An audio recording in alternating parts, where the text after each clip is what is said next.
Alors voilà, je vais vous parler d'un sujet important en ce moment. On est contacté par différentes startups qui veulent lever des fonds pour acquérir un concurrent. Je voulais simplement vous expliquer qu'aujourd'hui, c'est peut-être pas la meilleure stratégie à poursuivre parce que en ce moment, le marché des levées de fonds est assez compliqué.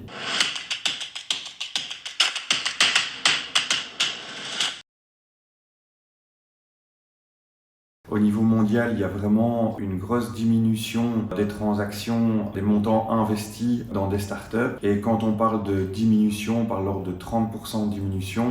Mais évidemment, il y a toute une série de projets de startups qui ne sont plus financés. Et celles qui sont financées le sont à des conditions beaucoup plus sévères. Clairement, aujourd'hui, les VC, ils veulent plutôt investir dans des startups qui sont soit rentables, soit qui ont une vision de la rentabilité un peu plus proche. Et donc, on a un risque quand on a cette vision de se dire, voilà, je vais lever des fonds pour acheter un concurrent, une autre start-up par exemple, eh bien, on risque d'avoir un problème parce qu'on va se financer au niveau du capital avec des conditions assez compliquées, une valorisation plus basse, parfois divisée par 2 par rapport à une transaction qui aurait eu lieu il y a 2 ou 3 ans, alors que l'entrepreneur va avoir l'impression qu'il va pouvoir augmenter la valorisation par rapport à sa dernière levée de fonds. Et en face, on va se retrouver avec une acquisition d'une société qui n'est peut-être pas une start-up non rentable, mais qui est peut-être une société qui est rentable, où là, la valorisation n'aura pas forcément baissé.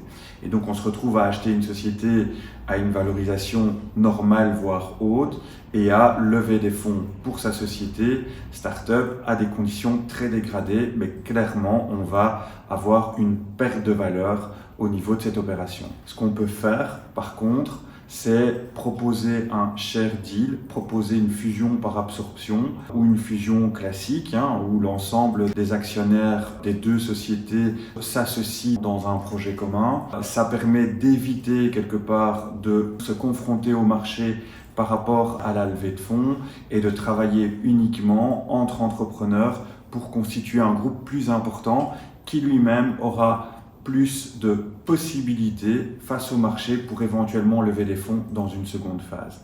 Donc voilà, le conseil aujourd'hui, si vous envisagez d'acquérir une autre société et que vous n'avez pas les moyens aujourd'hui de le faire et que vous souhaitez faire appel au marché du capital risque pour lever des fonds, ce n'est peut-être pas forcément la meilleure chose à faire pour le moment. Il est peut-être préférable de faire une acquisition avec un share deal, donc d'échanger des actions. En fait, il s'agit d'une fusion. Voilà, j'espère que ce conseil permettra de réfléchir et d'avancer sur le chemin de la création de valeur. À bientôt!